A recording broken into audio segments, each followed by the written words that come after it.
Hello दोस्तों, welcome to my YouTube channel. मेरे channel पर आपका स्वागत है। कृपया आप चैनल पर बने रहें, ज़्यादा से ज़्यादा लाइक कीजिएगा और सब्सक्राइब कीजिएगा। प्रेस आई बटन पर दबाइएगा ताकि नई नई जो आपको अपडेट आएगी अब वो आप तक पहुंच जाएगी। इसलिए कृपया आप चैनल पर बने रहें, ज़्यादा से ज़्यादा लाइक कीजिएगा, सब्सक्राइब कीजिएगा। अभी 8वां वेतन आयोग की नई अपडेट जो आई है उसके बारे में आपको जानकारी देने वाला हूँ। 8वां वेतन आयोग के बाद अब कितनी बढ़ेगी सैलरी, पेंशन और ग्रेजुटी। अब आपकी कितनी पेंशन बढ़ जाएगी, सैलरी बढ़ जाएगी, ग्रेजुटी, उनके बारे में आपको जानकारी देने वाला हूँ। हम 8वां वेतन आयोग कमीशन के तहत न्यूनतम सैलरी, पेंशन और ग्रेजुटी में संभावित पूरी जानकारी हम आपको देंगे, जो 1 जनवरी 2026 से प्रभावी होगी।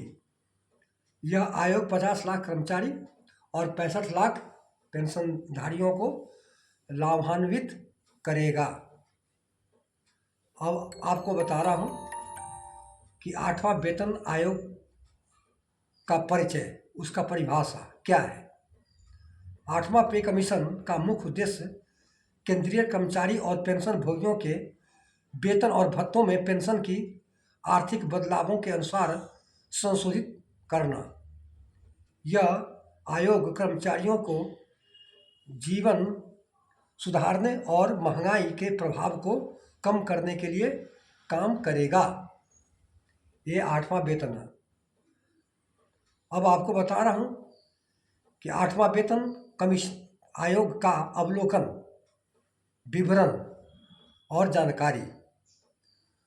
घोषणा की तारीख 16 जनवरी 2025, लागू या प्रभावी तारीख 1 जनवरी 2026, लाभार्थी 50 लाख कर्मचारी और 65 लाख पेंशन भोगी, फिटमेंट फैक्टर 2.86, संभावित न्यूनतम सैलरी 18,000 से 51,480 संभावित।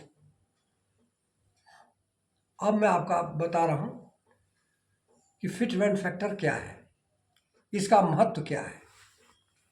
फिटमेंट फैक्टर वह गुणांक है जिसका उपयोग वर्तमान में बेसिक पेंशन और बेसिक पे को बढ़ाने के लिए किया जाता है।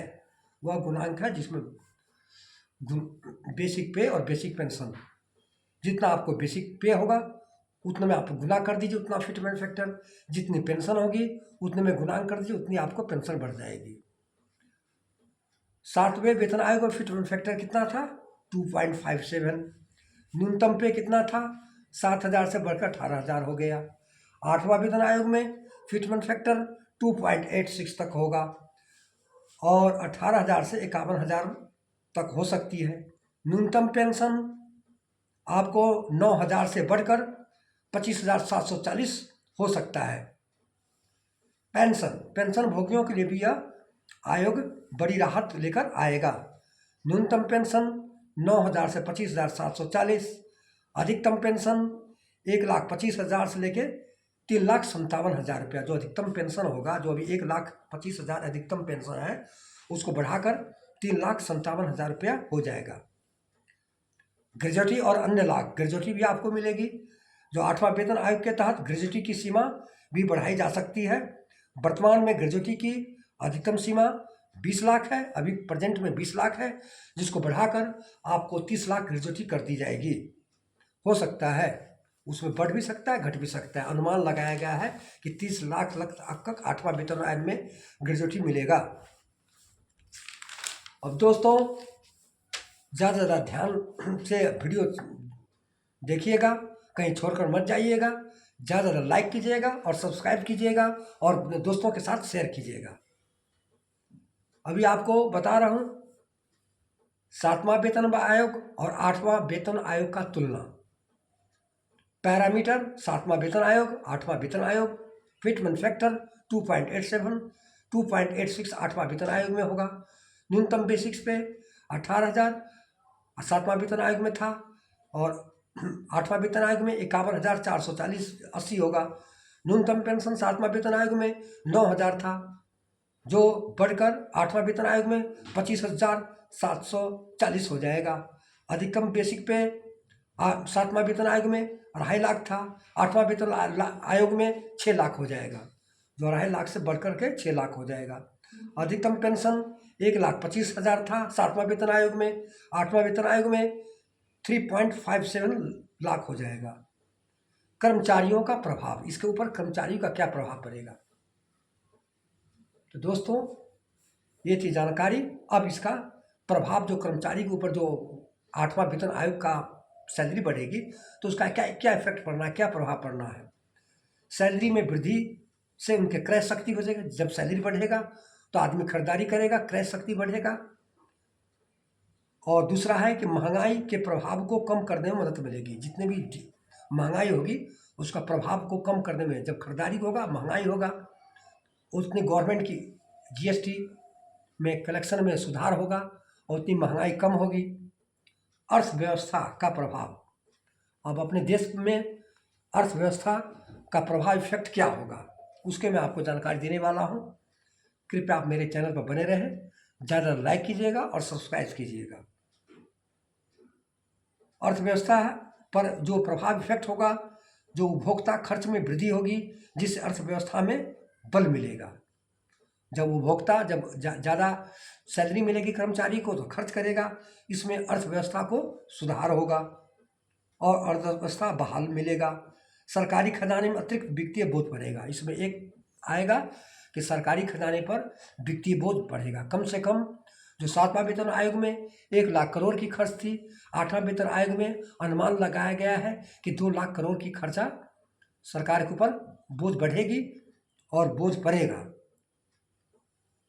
अब मैं आपको बता रहा हूँ आयोग की चुनौतियाँ। 8वां वेतन आयोग जो सरकार जो लाएगी उसमें चुनौतियाँ क्या है। रिपोर्ट तैयार करने में, लागू करने में समय लग सकता है। जब रिपोर्ट है तो उसमें समय लग सकता है।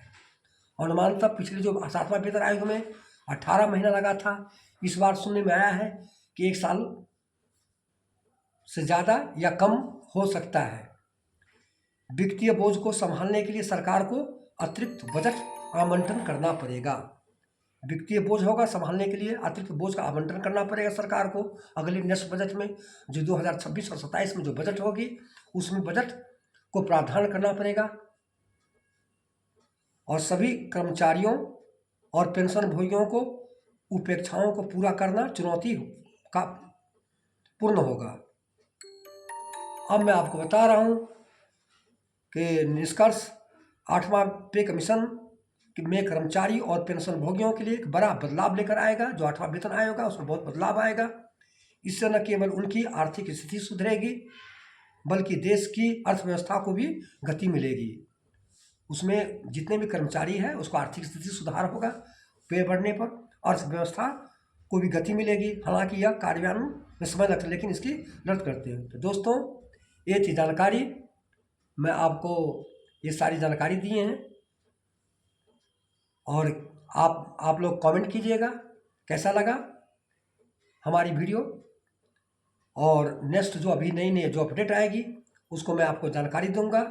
तो दोस्तों ये थी जानकारी।